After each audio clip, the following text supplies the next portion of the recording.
Obviously, Bumrah comes back in, there's no doubt about that. I wonder what they do with Nitish Kumar Reddy. Do they stick with him? Any team with Bumrah is a better team. Lords is going to be phenomenal. I'm actually getting on a plane today to go over and watch that test match at Lords. I just think this series is poised to be an absolute beauty now. Cameron Green at number 3, a lot of talk around that. Number 3 position, I'm still not sure. My only concern is when he's back bowling, how's that going to go physically and mentally?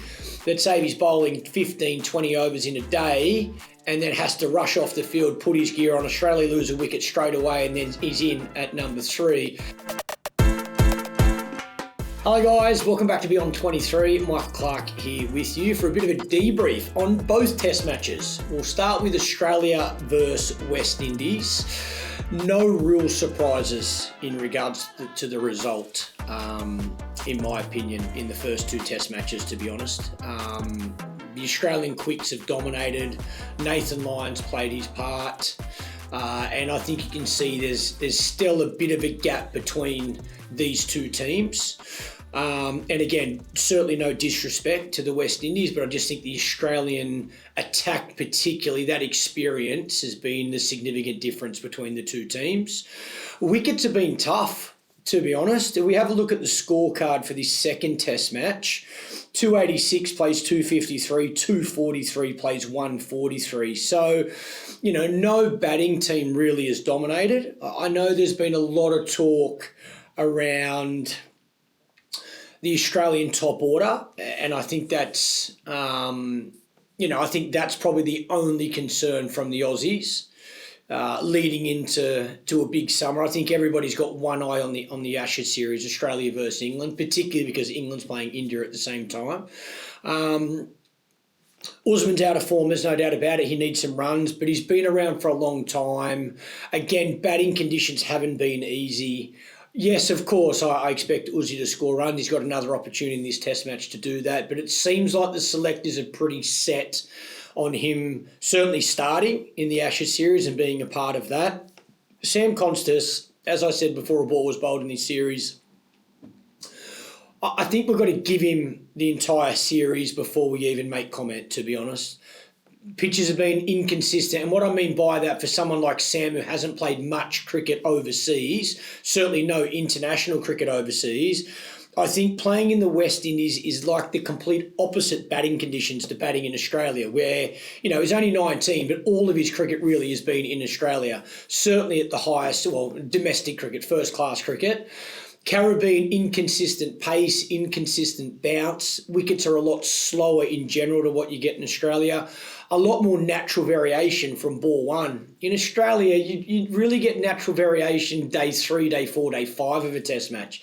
The Caribbean, you can get it first ball, you can get one shoot along the ground, one take off, and I think we've seen that in both test matches. So obviously there's a bit of talk about his technique, which I think, again, tell me a batsman that hasn't got technical flaws. And apart from Sachin Tendulkar, there's not too many others that didn't have some sort of weakness. I think Sam needs to keep working on his defence, particularly, tightening up that between bat and pad so it stops him getting bowled, and then also using his bat as his first line of defence rather than, he's got to be careful getting that leg in line with the ball, which is easy to do when you're trying to protect or stop yourself getting out. A lot of us get that front leg in the way sometimes, but there's a few things, but he's 19 years of age. I think we've all got to cut him some slack, be patient.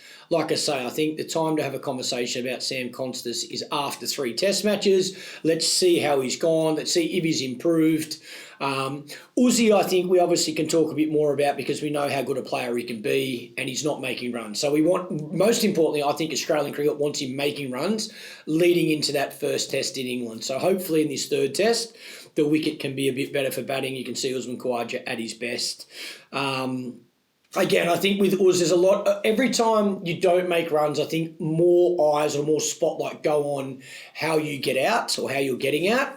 And I think with Usman at the moment, we're seeing him caught on the crease or not going too far forward, not going too far back. But I think he's played like that for a long time. I think in Australia, when you get that consistent pace and bounce, certainly against a new ball, you don't need to move your feet as much. He tries to keep his head as still as possible. So the lack of movement allows him to hold his bat line Whether he's defending, he plays the line. If it moves away, he can play and miss. So I don't think Uzi's game's changed too much. He just missed out a few times, and there's no doubt he'd like some runs leading into the Ashes. So hope for this third test is his play. Cameron Green at number 3, a lot of talk around that. Personally, I can't wait to see him back bowling as well. I think Cameron Green's an unbelievable all-rounder. Bat, bowl and field. Very good catcher. Number 3 position, I'm still not sure. And when I say I'm not sure, it's not about his technique. I think technically, he's working hard in his defence at the moment. I think technically he would be good enough to bat anywhere in Australia's top order, 3, 4, 5, 6. My only concern is when he's back bowling, how's that going to go physically and mentally? Let's say he's bowling 15, 20 overs in a day and then has to rush off the field, put his gear on. Australia lose a wicket straight away and then he's in at number 3. It's a big ask, certainly for a young player. And I can't think of too many all-rounders, great all-rounders, that batted at number 3 for a big part of their career. I'm trying to think, Jark Callis, was he at number 3? He batted a lot at number 4, I know that. Kumar Sangakkara, who obviously wasn't bowling, but he was keeping, he would bat at number 3. And we're talking about greats of the game. So I'm not saying it can't be done. I just wonder, is Cam better batting 4, 5 or 6 once he's back bowling? But again, give him time as a youngster. He's batting in very different conditions. There's a lot of talk around Australia's top order, but I think especially with those two guys, the two youngsters, Cam Green and Sam Constas, I think we just got to be really patient. I like seeing that we've got some young players in our top 6 now. I think it's very important. Uzi's obviously a bit older. Smitty's getting older. Travis Head's been around for a long time. Bo Webster's done very well since coming in. So the fielding, I think that's been a significant difference as well between the two teams. West Indies catching's been horrible. They've missed opportunities. They could have had a number of players out for less than 10 in both test matches. So I think they're the two significant differences for mine. Australia's bowling attack's been much better. West Indies bowling attack's done very well, don't get me wrong, particularly to knock over the Australian top order. But then they've found a way to just lapse in concentration. Like I say, some of that fielding, some of those drop catches has allowed Australia, their middle order, Steve Smith in this test, Alex Carey in both test matches, Bo Webster as well, to just go on and make some important runs. So, yeah, I'm not surprised by the 2-0 result and Australia winning that series with another test match to go. India versus England. What a series this is turning out to be. 1-1, unbelievable win by India. Firstly, England in the first test match, that chase, I don't care how flat a wicket is, to chase 370 on day 5. They deserve a lot of credit for that, and I've spoken about that. I think that would have done their confidence the world of good. And then we go into this second test match, India under pressure. A lot of talk about no Bumrah, particularly not playing, being rested, and I'm assuming that's to make sure he's fully fit for the third test match at Lord's. Akash Deep comes into the team. Wow, what a performance by him. Again, the way he... Yes, his pace was there, but it was the consistency of line and length, ball after ball after ball. In the second innings, he made that wicket look like a completely different wicket. Got the ball to seam, while the other quicks really were just holding their length and their line and not much movement. Siraj was brilliant as well. Again, you talk about that expectation without Bumrah and someone having to stand up. What did he get? 6 in the first innings? Akash Deep got 4. And then in the second innings, I just have a look here through the scorecard. Yeah, Akash Deep 6 in the second innings. So I think from a bowler's perspective, India can take a lot of confidence that those two guys are in form now. Looking at the spin, I know Jadeja and Washington Sundar did a great job with the bat particularly. Yes, they picked up a wicket each in the second innings, but I'm still asking the question, are they a better team in regards to taking 20 wickets with Kuldeep Yadav in it? And again, that's just a personal opinion of mine. I just think Kuldeep's ready to be playing in that test team. I think he's got that X factor. And I thought he might have got an opportunity in this second test. At the end of the day, India's winning. So whatever 11 they're gone with, it's worked. And it's taken them a lot of courage. I'll say captain coach to pick that 11 in the second test, to risk resting Bumrah when you're 1-0 down in the series in England was a big call, but they deserve credit. The way they come out and played was phenomenal. The skipper, oh my God, Shupman Gill. I think a lot of people expected him to perform with the bat. He's a very good batsman, full of talent, got all the shots. There's no doubt about it. And I think we've seen that for a while in T20 cricket. But the way he has played, mentally, physically, to be able to get through batting long periods, be in the field, go and back it up in the second innings. I've been really impressed with his defence. I think that's the one area it looks like he's worked extremely hard on. The other thing you can see is he's watching the ball so closely. I thought with someone like Shupman in Test cricket, you could really utilise the short ball just to get him pushed back off the crease.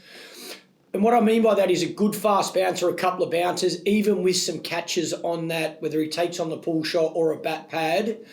And then I thought the ball you would get him out on, though, would be that front foot length because he's sitting back waiting for the short ball. But England have tried, and I know the wickets have been good for batting, a little bit slow in regards to pace, but he's looked comfortable in every position. Front foot, back foot, defence, attack, dominate spin always. So I've been, like everyone, super impressed by the way he's walked out and batted in England conditions. I think as a captain, that's probably the most important thing you can do is if you're a bowler, take wickets. If you're a batsman, score runs. That's the best way to earn respect. And then tactically, I think he was brilliant in the second Test match. Particularly, again, you got 600 runs on the board, so that obviously helps. But I think in the second innings at Edgbaston, the way he brought spin into the attack, even Jadeja early on in the Test match, Washington Sundar gets that big wicket of Ben Stokes just before lunch.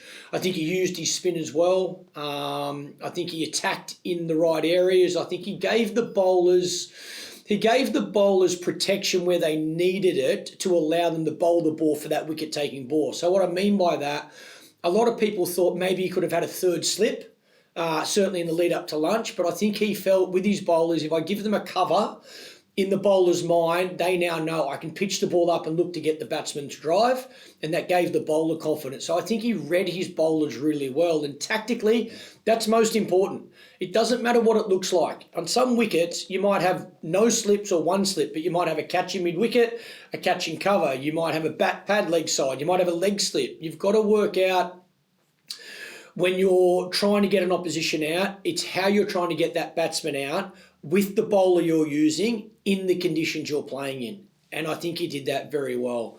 Again, his batting is a different class at the moment. This sets up this series, really. Lords is going to be phenomenal. I'm actually getting on a plane today to go over and watch that Test match at Lords. I just think this series is poised to be an absolute beauty now. 1-1 with Bumrah comes back. India will be full of confidence now. England is still... take nothing away from England.